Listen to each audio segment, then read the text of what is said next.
신앙인의 그 여정에 대해서 이 시간 말씀을 좀 나누려고 합니다. 여정은 우리 그리스도인들이 가는 길을 이야기해요. 그 믿음의 여정이 얼마나 중요한지 모르는데 모두가 다 공감할 수 있는 그런 말씀인 것 같습니다.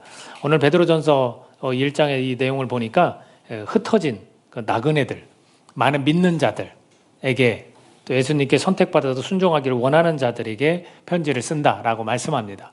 믿지 않는 자들이 듣기에는 조금 부담스럽고 잘 알아듣지 못하는 그런 말씀일 수 있지만 우리 믿는 자들에겐 누구라도 다 알아들을 수 있고 또 그들 가운데 주님의 은혜와 평강이 너에게 더욱 많을지어다 라는 말씀을 전해주고 있습니다. 이 믿는 자들이 예수님의 그 부활하심을 통해서 거듭나게 했고 그 다음에 산 소망을 우리로 하여금 갖게 했으며 하나님께서 하나님의 능력으로 우리를 보호해 주신다 이렇게 말씀을 하고 있습니다. 이 말씀은 누가 기록을 했죠? 베드로죠. 베드로. 근데 베드로에 대해서 오늘 이야기를 좀 해볼까 하는데 베드로는 어떤 사람이었는지 우리가 대충은 알고 있습니다. 이따가도 다시 한번 말씀드리겠지만 베드로는 예수님 곁에서 좀 속을 썩인 약간 그런 제자 중에 하나입니다. 그러면서도 동시에 마지막에는 이렇게 멋진 하나님의 말씀을 기록할 수 있는 그런 사람이 되었고 물론 직접 기록하지는 않고 또 다른 사람을 통해서 대피를 하도록 한 부분이 분명히 있습니다. 그래도 그가 했던 설교나 이런 말씀의 내용을 가지고 하나님이 주신 영감을 통해서 이렇게 성경도 우리에게 전해지도록 이렇게 한 아주 위대한 그런 신앙인의 모습을 마지막에는 또 보여주고 있습니다. 여러분들 그리스도인으로 살아가면서 우리가 삶의 그 과정에서 우리가 얼마나 달라지고 있습니까? 그리고 또한 내가 영적으로 얼마만큼의 그런 만족을 하고 있습니까? 이거 스스로에게 한번 질문을 던져봐야 돼요. 나 많이 달라졌는가? 내가 10년, 20년 또는 1년, 2년 이렇게 신앙인으로 지내면서 내가 좀 달라졌을까? 그리고 내가 영적으로 좀 어느 정도 만족을 하면서 살아가고 있을까? 만약 그렇지 않다면 우리가 흔히 빠질 수 있는 함정이 있습니다. 그게 뭐냐면 무감각한 신앙생활을 하고 있는 거예요. 말씀을 들어도 감동이 없습니다. 기도를 해도 막 열정이 막 불타오르지도 않고요. 그리고 찬양을 해도 기쁘지 않습니다. 찬양을 해도 위로가 되지 않습니다. 무감각해진 거예요. 그리고 또 하나가 매너리즘이라는 거예요. 여러분 매너리즘의 뜻은 너무나 잘 알죠. 틀에 박힌 그런 어떤 태도나 방식을 얘기하잖아요. 항상 그냥 형식에 얽매여서 내가 하나님 앞에 예배드리고 기도하고 그냥 하나님과 관계를 잘 맺고 있다라고 생각을 하지만 그 속에는 역동적인 나의 어떤 신앙생활에 만족감이 떨어지는 거죠. 자, 그거를 우리 스스로에게 한번 질문해 봐야 되고 우리 주변에도 많은 그리스도인들이 있다지만 과연 어떻게 삶을 살아가고 있는지 정말 많은 변화된 모습으로 삶을 살아가고 있는지 한번 봐야 될 것입니다. 변화가 없다면 더 나아지는 것이 없다면 그리스도인의 삶이 그렇게 재밌지는 않을 것 같아요. 저 역시 마찬가지입니다. 저에게 달라지는 면이 없고 저희가 변화가 없다면 이거 뭐 사실 뭐 그렇게 매력 있는 그런 삶이 될 수가 없어요. 그리스도인의 삶이란 점점 달라지는 삶이 그리스도인의 삶이다. 이렇게 말씀을 드리고 싶습니다. 우리가 흔히 이야기하는 것 중에 여러분 공감하실 겁니다. 저도 물론 공감합니다. 사람은 변하지 않는다. 사람은 좀처럼 달라지지 않는다. 라는 말을 들을 겁니다. 맞는 말이에요. 틀린 말이 아닙니다. 사람이 그렇게 변하기가 쉽지 않아요. 사람이 변할 때 우리는 뭐라고 얘기합니까? 농담으로 죽을 때가 됐나 보다. 그죠? 만약 여러분들이 시한부 인생이라고 생각해 보십시오. 만약 1년밖에 못 산다. 그럼 어떻게 살 것 같아요? 정말 최선을 다해서 열심히 살 것 같아요. 그래서 주변 사람들이 볼 때 너 참 많이 변했다. 이럴 것 같아요. 왜? 죽을 때가 됐으니까. 근데 우리 그리스도인들은 그렇게 사는 사람들이 아니죠. 그 말에 의해서 살아가는 사람들이 아니죠. 우리는 조금씩 달라져야 하는 그런 사람들입니다. 물론 유전적이고 또 이렇게 타고난 어떤 기질은 변하지 않는다라고 저도 믿습니다. 그렇게 쉽게 바뀌지 않아요. 그런 것들은. 근데 뭔가 좀 다른 게 바뀐 거예요. 그러면 예수님을 믿는다는 사람들은 이 그리스도인들은 무엇이 바뀌는 걸까요? 도대체 무엇이 변하는 걸까요? 제가 아마 여러분들에게 좀 강조했던 부분이 있어요. 두 가지 정도는 있었어요. 기억이 나실까 모르겠는데 하나는 가치관이었어요. 가치관이 달라지는 거예요. 세상에서 추구하고 세상에서 중요하다는 거에 가치를 두지 않아요. 어디에 가치를 둡니까? 예수님께서 중요하다라고 말한 거, 하나님의 나라에서 말한 법들을 가치를 두고 우리는 삶을 살아가는 거예요. 그래서 가치관이 다른 거예요. 그래서 부부끼리 만나도 믿는 사람끼리 만날 때 가치관이 다르면 어려운 거예요. 한 사람이 세상적인 가치관을 갖고 있고 한 사람은 이 기독교적 가치관을 가지고 있어요. 자녀 양육부터 삶의 어떤 모습, 경제권 모든 것이 다 달라요. 어떻게 살아갑니까? 그래서 우리가 변하고 달라지는 건 가치관이 달라지는 거예요. 그리스도인들은. 사람에게 가치를 두죠. 어떤 물건과 내가 어떤 호의호식하는 거에 가치를 두지 않습니다. 고생스럽더라도 내가 헌신하더라도 사람에게 하나님 뜻의 가치를 두는 거예요. 또 하나가 뭐였냐면 관점이에요. 보는 시선이 달라요. 만약에 잘못된 일에 대해서 우리는 정죄할 수 있어요. 그죠? 그러나 우리는 그리스도인들은 정죄하지 않아요. 그것을 용납하고 그럴 수 있다라고 이야기하고 그 허물이 주님 안에서 바뀔 수 있다. 용서될 수 있다라는 관점을 가지고 있습니다. 그래서 예수님을 믿는다는 건 이 두 가지 가치관과 관점이 달라져요. 근데 오늘은 좀 세 가지를 더 끝자락에 가서 말씀을 좀 드리려고 합니다. 예수님께서 제자들을 부르셨어요. 오늘 우리도 부르셨어요. 근데 원 제자들이 있어요. 예수님이 딱 공생애를 시작할 때 30살쯤이라고 우리가 보고 있고 3년 동안 공생애를 마치시고 십자가 달려 돌아가셨거든요. 그 3년 동안 딱 3년 스타트 30세 때 제자들을 하나하나씩 만나서 불렀어요. 그중에서 이 신앙의 여정을 가장 잘 보여주는 제자가 하나가 있어요. 베드로예요. 시몬 베드로, 게바라고도 부르는 이 시몬이에요. 시몬. 시몬이라는 사람, 이 시몬이라는 사람을 불러서 3년 동안 가르치고 또 같이 기적도 보여주고 또 같이 드시기도 하고 같이 잠도 잤고 그랬어요. 그랬을 때 베드로가 어떤 삶의 모습을 보였을까? 적어도 제자로 불렀다면 내가 당신의 제자로 가겠습니다 했으면 최선을 다해서 스승을 모시고 스승이 원하는 가르침을 그대로 따라오면 얼마나 좋았겠습니까? 근데 그는 그러지 못했어요. 가장 대표적인 그의 실수, 예수님을 따라가겠다 해놓고 가장 큰 실수, 예수님을 부인했어요. 그것도 3년 동안 훈련을 잘 받고 막판에 가서 예수님이 잡혀서 끌려갈 때 3번이나 부인했죠. 한 번도 아니고. 그리고 마지막엔 조금 이렇게 약간의 과격하게 마치 그 말을 건넨 사람, 너도 그 예수라는 사람의 제자다라고 했을 때 과격하게 미쳤다는 식으로 그 말을 하는 너는 지금 미쳤다는 식으로 완강하게 부인했고 닭이 딱 3번 부인하고서 닭이 울고 그는 가슴을 치면서 심히 통곡을 했다고 성경은 묘사합니다. 그런 제자예요. 그리고 또 다른 제자들과 함께 길거리에서 논쟁을 벌였어요. 쟁론했어요. 뭐라고? 야, 우리 중에 누가 크냐? 예수님은 기적도 일으켰고 그 말씀도 심오해서 굉장한 깨달음들이 있어요.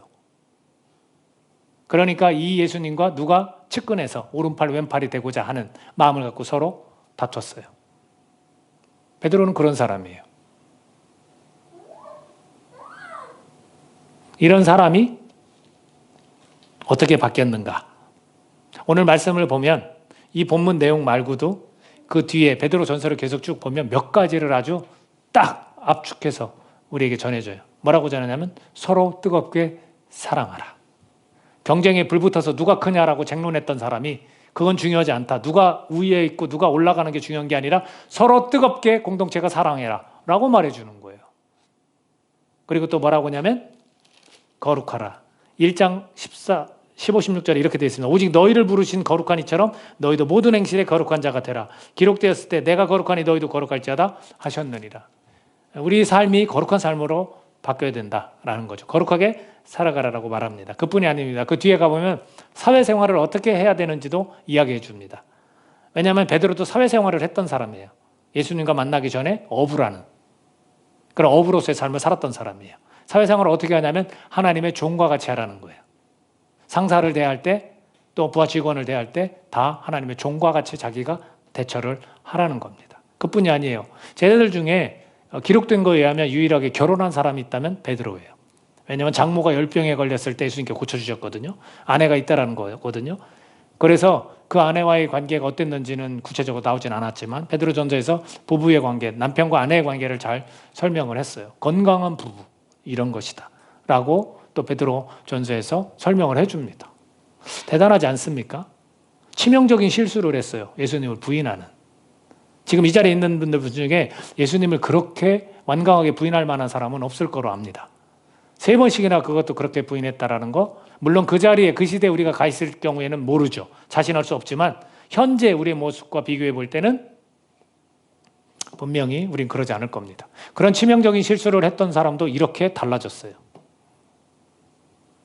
그래서 본인이 많은 것들을, 깨달은 것들을 공동체에게 쫙 하나님의 말씀으로 전달하고 있습니다. 그렇다면 베드로의 예수님과 함께 있었을 때의 모습, 그걸 좀 같이 볼 필요가 있습니다. 처음 예수님이 베드로를 불렀을 때 만났던 곳이 어디냐면, 예수님은 지금 이 호숫가에서 사람들을 가르치고 있어요. 그 호수 언저리에서. 그리고 그 호수 앞에는 배가 두 척이 있습니다. 하나는 시몬 베드로의 배입니다. 하나는 세베대의 아들 야고보와 요한의 배입니다.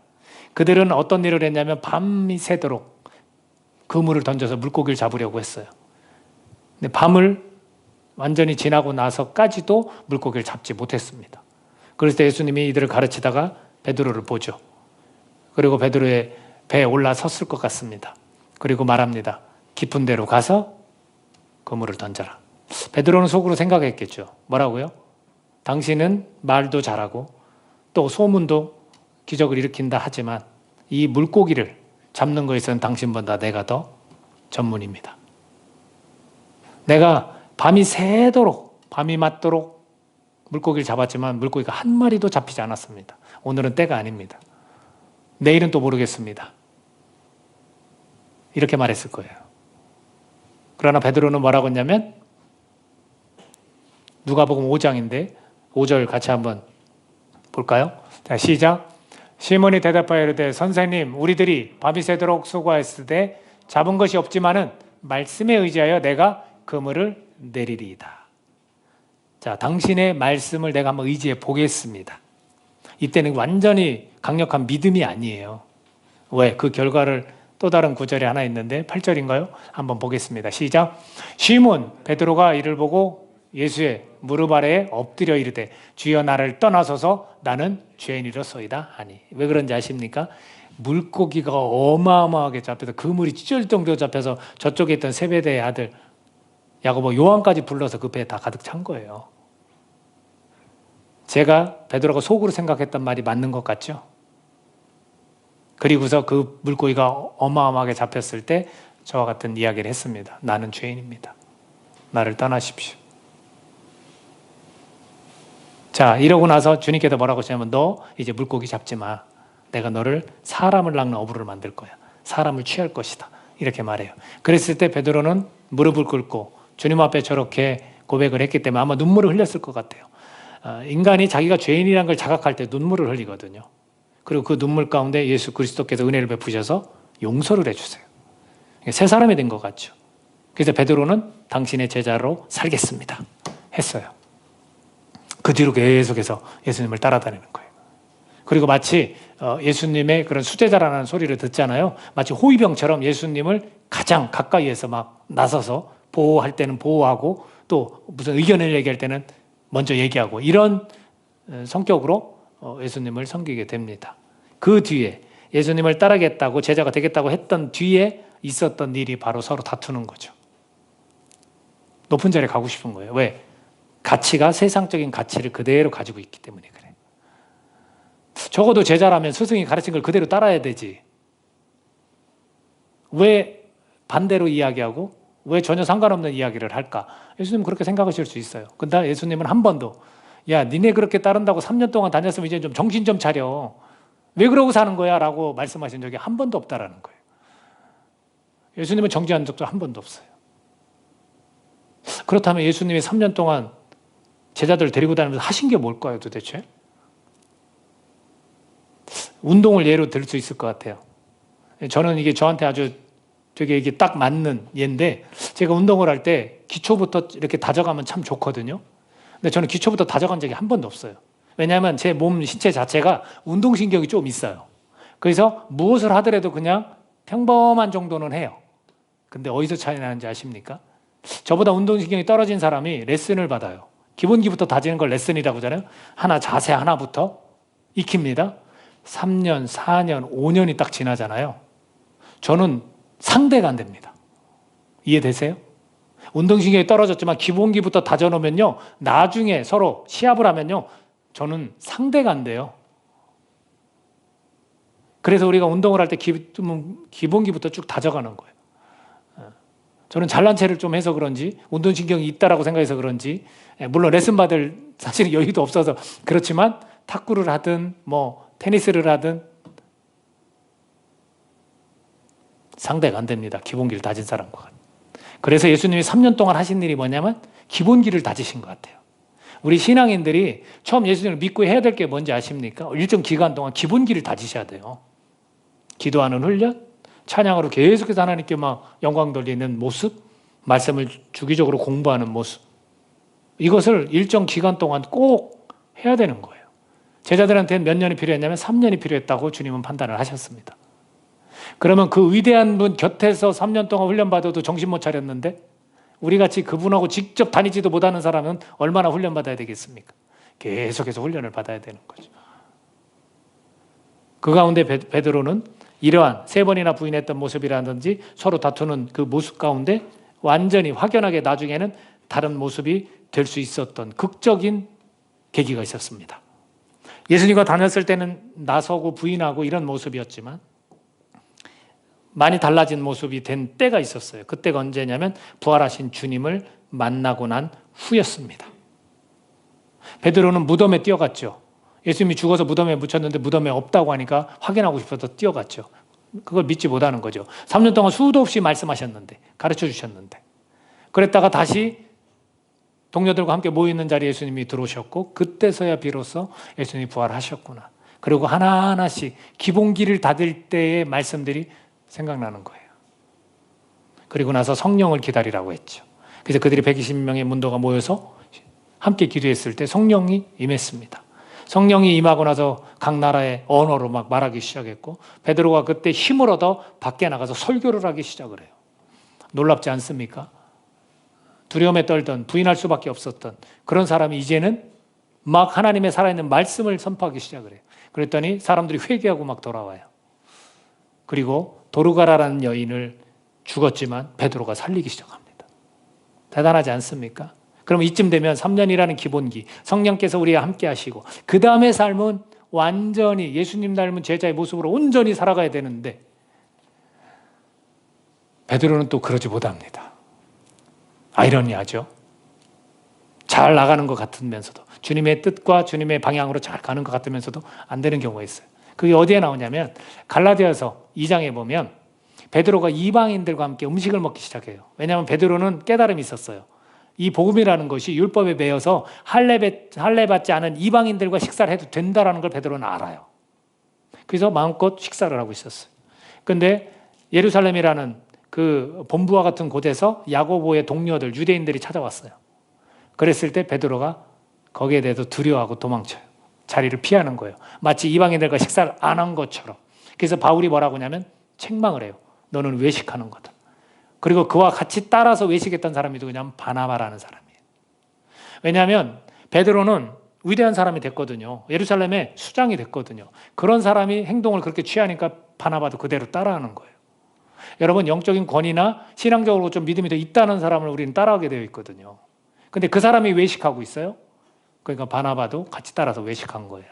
그래서 바울이 당신 이러면 안 된다. 복음은 그런 게 아니다라고 베드로를 책망했다고 묘사합니다. 적어도 성령의 충만을 받고 사람들을 고치고 말씀을 선포해서 회개도 돌아오게 하는 사람이라면 이런 일이 없어야 되잖아요. 근데 외식한다니까요. 이걸 통해서 우리가 알 수 있는 게 뭘까? 여러분 신앙의 이 여정, 신앙인의 이 여정은요, 우리는 완벽함을 추구해서는 안 되는 거예요.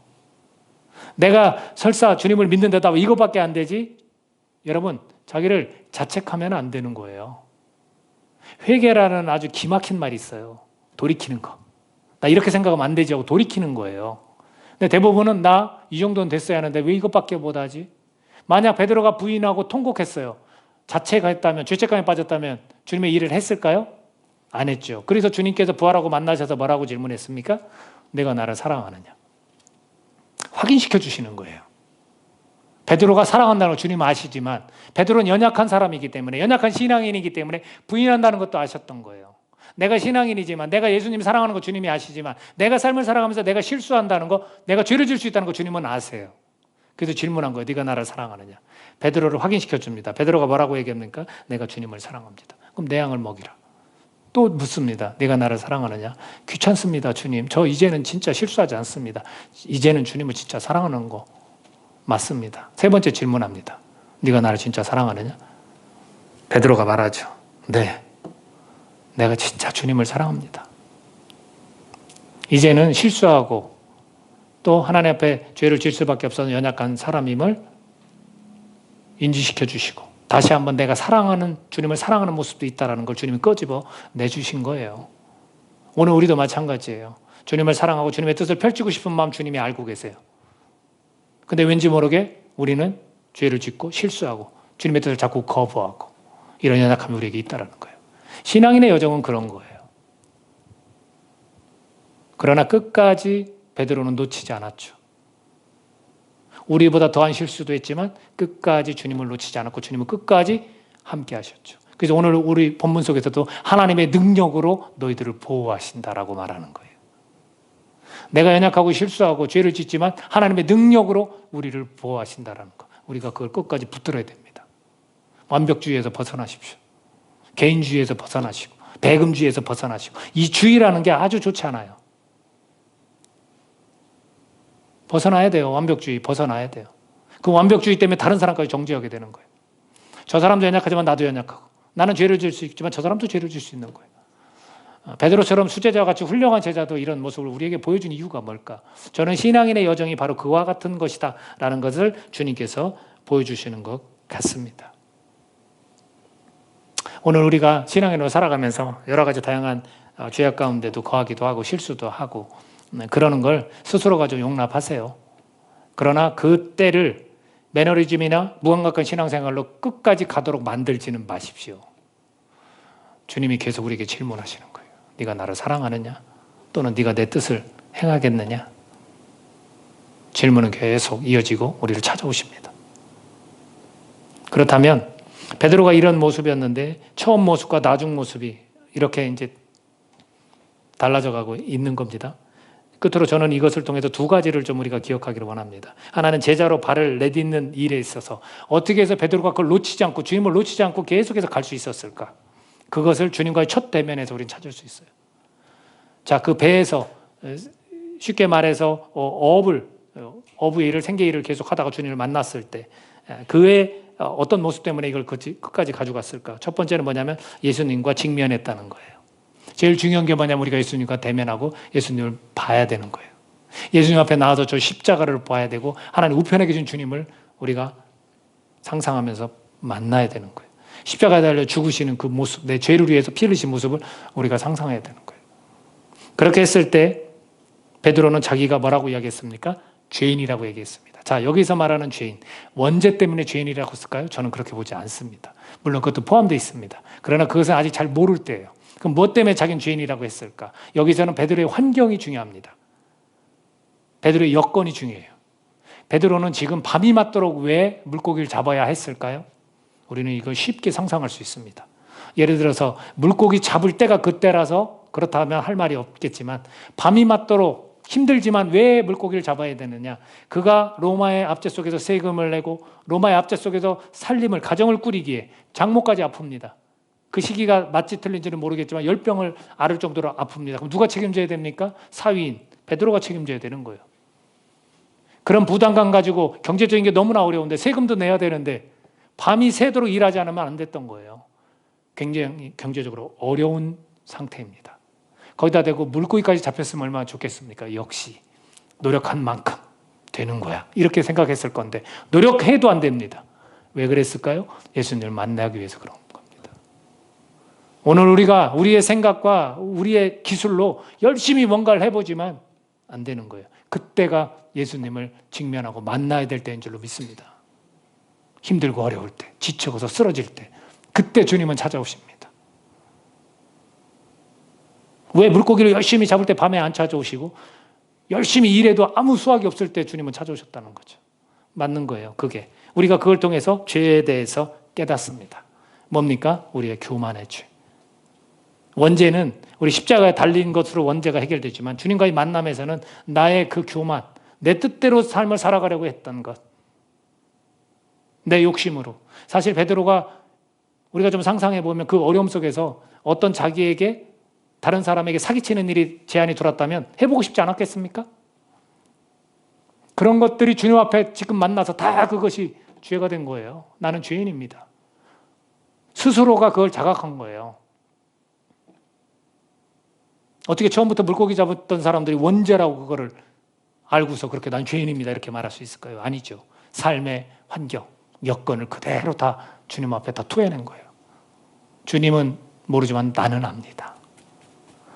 나는 내가 뭐가 죄인지 압니다. 그게 주님 앞에 무너진 거예요. 두 번째는 뭐냐면요. 베드로가 속으로 그렇게 생각했잖아요. 내가 더 전문가입니다. 과연 물고기가 잡힐까요? 그러면서 뭐라고 얘기했냐면 그럼에도 불구하고 당신이 말한 그 말씀에 내가 의지해서 한번 던져는 보겠습니다. 어떻게 되나 내가 지켜는 보겠습니다. 그런 사람 꽤 있죠? 우리 신앙인들 중에서도. 당신이 그렇게 말씀하신 거 그 말씀하셨죠? 내가 그 말씀대로 해볼게요. 자, 어떻게 되나 내가 보고 싶어요. 이런 사람 있잖아요. 베드로도 마찬가지죠. 근데 중요한 건 뭡니까? 말씀을 의지할 때 밤새도록 잡히지 않던 물고기가 어마어마하게 잡혔다라는 거예요. 내가 전혀 계획하지 못했던 거, 내가 예상하지 못했던 그 이상의 축복을 주님께서 해주셨다라는 거. 어떨 때? 말씀을 의지할 때. 그것 때문에 베드로는 끝까지 가면서 실수하고 죄를 짓지만 그 속에서 일어날 수 있었던 거예요. 말씀을 의지했을 때 그 결과물을 경험했거든요. 우리도 베드로를 통해서 우리 자신을 볼 수 있기를 바랍니다. 우리도 말씀을 의지할 때 주님께서 그런 결과물을 주실 줄로 믿습니다. 그리고 마지막 아주 너무나 중요한 거 오늘 본문 3절입니다. 같이 한번 읽어보겠습니다. 1장 3절 베드로전서 1장 3절 읽습니다. 시작. 우리 주 예수 그리스도의 아버지 하나님을 찬송하리로다. 그의 많으신 긍휼대로 예수 그리스도를 죽은 자 가운데서 부활하게 하심으로 말미암아 우리를 거듭나게 하사 산 소망이 있게 하시며 부활하게 하신 것 하나님께서 죽은 자 가운데 예수님을 부활하게 하신 것 때문에 거듭났다라는 거예요. 여러분 부활하신 예수님을 믿어야 돼요. 우리가 예수님이 죽은 자 가운데 살아나셨다는 걸 우리가 오늘 믿어야 돼요. 그래야 나도 죽고 다시 사는 거예요. 그게 거듭난 침례 아닙니까? 물속에서 나는 이전의 지금 모습은 장사된 거예요. 그리고 물 밖으로 나오면서 다시 살아난 거죠. 무엇을 믿을 때? 부활하신 예수님을 믿을 때. 그것이 나에게 산 소망이 되었다라고 베드로는 고백하는 겁니다. 이 세 가지가 베드로에게는 가장 중요한 거였고 그걸 붙들고 갔기 때문에 이런 위대한 사도의 모습을 우리에게 보여주고 있는 겁니다. 그렇다면 끝으로 무엇이 변하는 걸까요? 관점과 가치관이 변한다고 말씀드렸습니다. 그리스도인으로 산다는 건 나머지 세 가지 이 베드로를 통해서 베드로가 변한 게 있습니다. 그 첫 번째가 뭐냐면 기질과 상관없는 방향성이라는 거예요. 유전적인 모습은 변하지 않습니다. 그러나 이 기질과 상관없이 뭐가 변했습니까? 방향성이 변했어요. 내가 가려던 길이 아니라 주님께서 원하시는 사람을 낚는 어부의 길을 택한 거예요. 다시 그가 어부로 나간 적도 있어요. 왜? 실망해서. 주님이 십자가에 달려 죽었기 때문에 실망해서 다시 물고기 잡으러 가겠다고 했어요. 차라리 내가 그리스도인으로 이렇게 살 바에 다시 내가 세상에서 그렇게 열심히 살았던 것처럼 다시 한번 난 나가버리라. 이런 사람들이 얼마나 많은지 모릅니다. 여러분 그리스도인으로 산다는 건 다른 게 아닙니다. 바로 방향성이 바뀌는 거예요. 방향성이. 베드로의 방향성이 완전히 바뀌었어요. 그래서 교회를 지도하는 지도자가 되었습니다. 그래서 복음을 전하는 그 입술이 되었어요. 비록 글 쓰는 거는 조금 어두운할지 몰라도 말하는 거는 아주 성령께서 말하게 하심을 따라 강력하게 하나님의 말씀을 선포하는 자가 되었다라는 거죠. 그의 방향성이 완전히 바뀌었어요. 여러분 세상의 방향성에서 우리는 하나님 나라의 방향성으로 바뀌어야 돼요. 이것이 달라지는 겁니다. 두 번째로 무엇이 변하는 걸까? 기질과 무관하게 인격이 성숙하는 겁니다. 여러분 베드로가 쉽게 다투고 부인하고 이런 즉흥적인 모습들이 이제는 차분하게 남들보다 더 나서서 호위대장처럼 나섰던 사람이 이제는 바울이라는 사람에게 책망을 받을 수 있을 정도로 겸허한 자로 인격이 성숙한 거예요. 그게 변화예요, 여러분. 여러분 우리가 인격이 변하는 거, 신앙의 여정 가운데 인격이 점점 변하는 거 누굴 닮아가는 거예요? 예수님을 닮아가는 거예요. 당연히 못 미치겠죠. 예수님처럼 어떻게 우리가 살아갑니까? 그러나 예수님을 조금씩 신앙의 여정 가운데 우리는 닮아가게 되는 거. 이것이 그리스도인의 변화입니다. 저와 여러분이 이렇게 달라지실 수 있기를 예수님의 이름으로 축복합니다. 인격이 된 사람. 남을 잘 이해하고 부드럽게 타이르고 믿음 안에서 그 사람을 책망할 수 있고 이런 모습이 인격의 성수가 아니겠습니까? 그리고 마지막으로 무엇이 변하는 걸까? 베드로에게 목표의식이 생겼습니다. 저와 여러분에게 목표의식이 생겨야 돼요. 어떤 목표? 내가 세상 가운데서 내가 집을 멋지게 짓고 멋진 차를 타고 살아가리라? 그건 목표가 아닙니다. 베드로에게 어떤 목표가 있었습니까? 소망이 있었습니다. 그리스도에 대한 소망. 주님 만나는 그날 나에게 허락하실 그 은혜를 바라봤던 겁니다. 복음 전파의 삶을 살아야겠다. 내가 무엇을 하든지 하나님의 영광으로 해요? 살아야겠다. 천국에 대한 구원에 대한 믿음의 결국 곧 영혼의 구원을 받음이라. 이것 때문에 항상 복음 전하면서 영광스러운 즐거움에 난 참여할 것이다. 이걸 바라봤던 거죠. 이 목표의식이 생긴 거죠. 저와 여러분이 이런 것들이 변화될 수 있기를 바랍니다. 여러분 목표의식이 있습니까? 어떤 목표의식입니까? 복음 전파를 위해서 하나님 나라가 더 확장되는 것을 위해서 목표를 가지시기를 바라고 하나님께 영광 돌리기 위한 그래서 내가 무엇을 하든지 내 직장 가운데 내가 돈을 버는 이유가 뭡니까? 그 돈을 통해서 영혼을 구원하고 하나님 나라의 사업을 하기 위해서 내가 돈을 버는 거예요. 안 그렇습니까? 거기에 우린 가치를 두는 거예요. 목표의식이 어디에 있습니까? 내가 남들 앞에서 좀 잘난 모습 보이고 싶어서 내가 가난했던 게 너무 이 가슴에 상처로 남아서 그런 거 아니라는 거예요. 이런 목표의식이 생기는 것, 그것이 그리스도인의 변화가 되는 겁니다. 여러분 신앙인의 여정, 우리는 너무 완벽하게 가려고 하지 마십시오. 때로는 우리는 나락으로 떨어질지도 모릅니다. 그러나 우리가 꼭 붙들어야 될 것, 예수님과의 그 만남을 기억하시고 예수님의 그 부활하심, 그리고 내가 말씀을 의지하는 것, 이것들을 끝까지 가지고 갈 때 우리의 신앙의 여정 가운데 그리스도의 길 가운데 주님께서 우리를 주님을 닮아가는 성숙된 인격으로 변화시킬 줄로 믿습니다. 또 우리로 하여금 방향성을 완전히 주님 나라를 위한 바꿔주실 줄로 믿습니다. 그리고 하나님 나라와 또 하나님께 영광 돌리는 복음 전파, 소망을 갖는 목표의식을 갖게 할 줄로 믿습니다. 기도하겠습니다.